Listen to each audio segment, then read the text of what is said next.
আসসালামু আলাইকুম। This is Reza কারিম। আমি এখন আপনাদের দেখাচ্ছি রাজেন্দ্রপুর এলাকার দৃশ্য। রাজেন্দ্রপুর একটি 6 তলা বাড়ির ছাদের উপর থেকে এই দৃশ্যটি আমি ধারণ করছি। হ্যাঁ, ছোটোখাটো একটি শহর।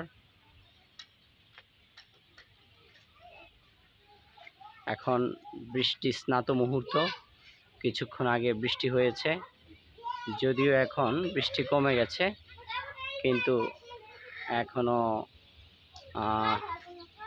আকাশ অনেকটাই ঘোলাটে।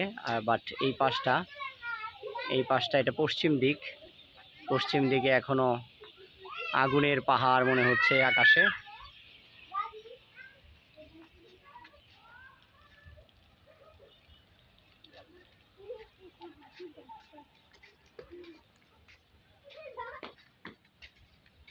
এই পাশে হলো বাজার, আরপি গেট বাজার।